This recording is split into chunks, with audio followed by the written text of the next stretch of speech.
What's up, ladies and gentlemen? Wolfcry here, and let's talk about the patch notes for Season 17 in Diablo 3.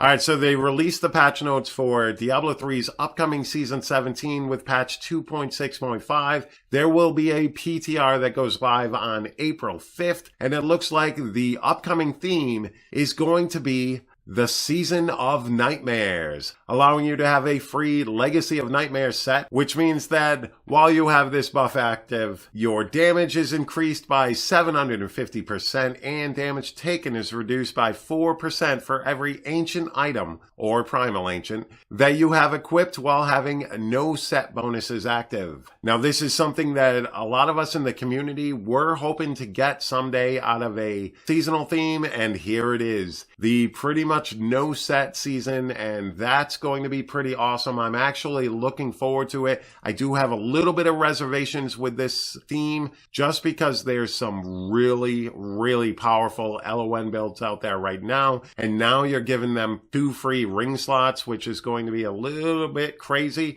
We're gonna have to wait and see how this all pans out as far as those builds go, but overall I am pretty excited about this patch, because not only are they giving us the Season of Nightmares, but they're also giving us a bunch of quality of life changes that the community has been asking for quite a long time. I personally enjoyed the theme for Season 16 and the way it shook up the game, and I really think that that's the type of stuff that needs to happen going forward with Diablo 3. And the Legacy of Nightmares theme is going to do just that again. It's going to shake up the game, make you think differently on how you're going to play. And that's the type of stuff that I'm looking for out of Diablo 3 right now. There's a few things here and there that need to be fixed or adjusted, but overall it's just a 6-year-old game. And I've had a ton of fun playing it, and I enjoy Diablo 3. I come back every single season. I go ham for a few weeks or a couple of months, and then I move on and play another game, and then I come back for the next season. That's the way things go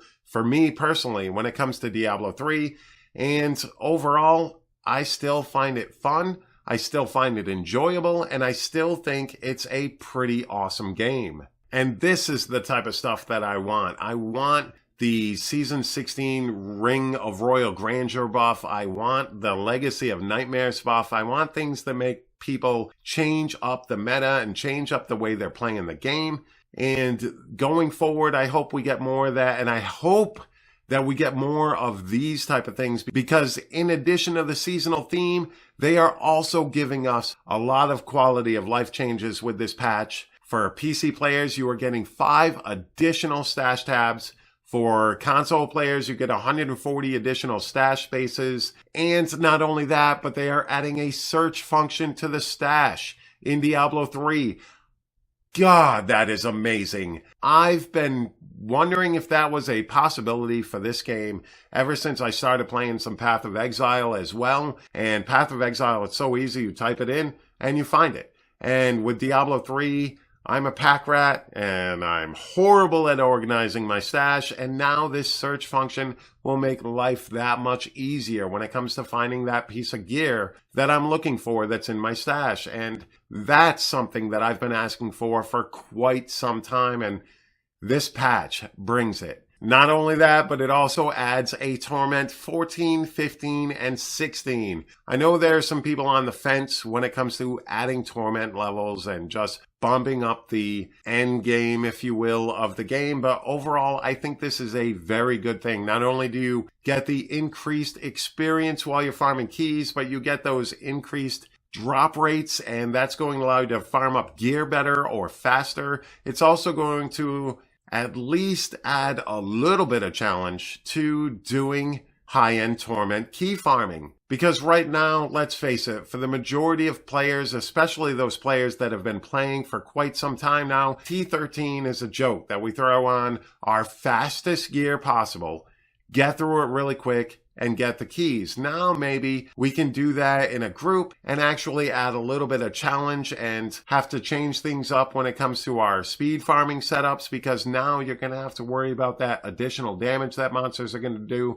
You're going to have to worry about the additional life that monsters have, and that's a pretty good thing in my opinion. I know that the higher torment levels is a thing out there, but I personally think it's a very good thing for the game. Not only that, but portals left behind by treasure goblins can now lead to somewhere utterly ridiculous, as the patch notes say, which means that it's probably going to be the cow level. But in addition to that, using an ancient or a primal puzzle ring in Kanai's Cube will produce a new result.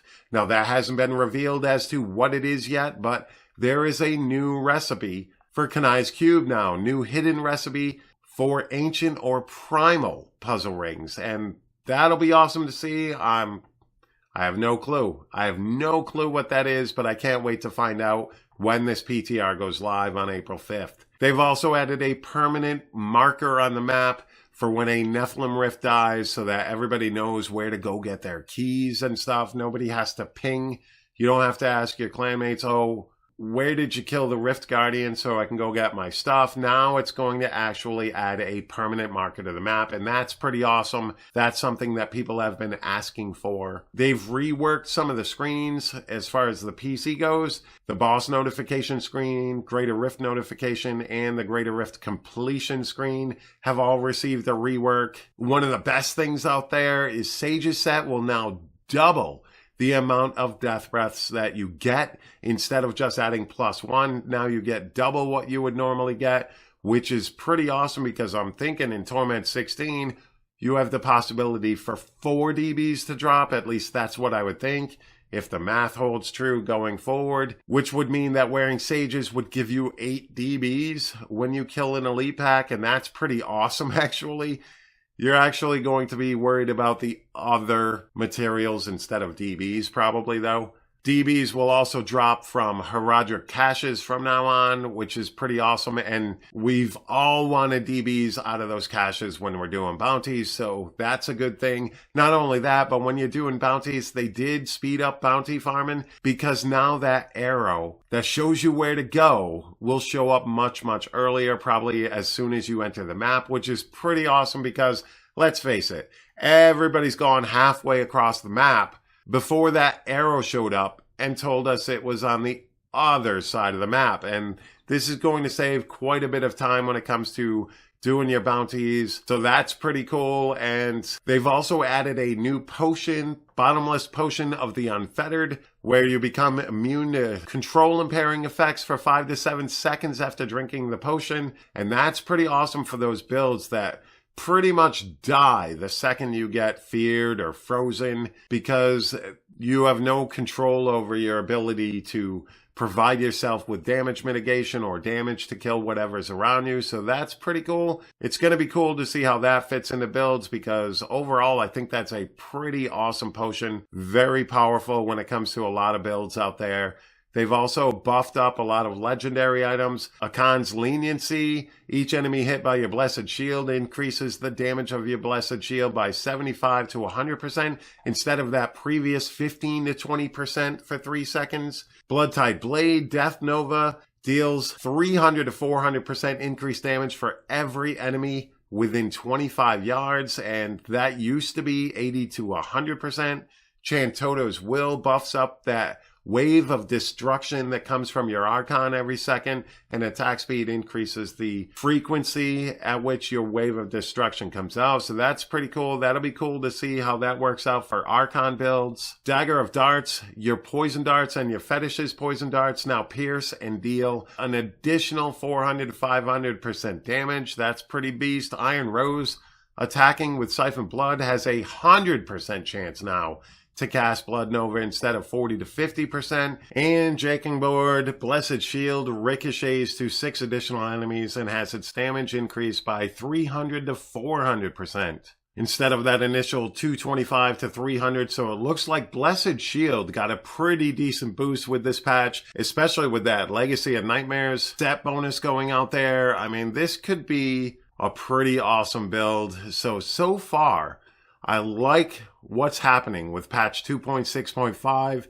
and I can't wait for Season 17. Actually, I can't wait for the PTR to jump on there and get some testing done, because I want to see some of this new stuff in action in the game. And like I said, it's stuff that we've been asking for. It's stuff that I've actively seen in the comment section of my videos, on the forums, stuff I've personally wanted. And it's great to see Blizzard listening and trying to add that stuff to the game. So we'll have to see how things shape up. All right, ladies and gentlemen, thank you so very much for taking the time out of your day to watch my video. I always greatly appreciate it. Don't forget to hit that subscribe button, hit that like button down below, and don't forget to comment, because I definitely want to know what you guys think of the upcoming Season 17 with patch 2.6.5. Let me know down there in that comment section. Also, don't forget to follow me over at Twitter, at WolfCryerYT, and on Twitch, twitch.tv/WolfCryer. I usually post updates on Twitter when I'm streaming or when I put up a new video, that sort of thing. So feel free to give me a follow. Always appreciated. And once again, thank you all so very much. And you all have a fantastic day. Peace.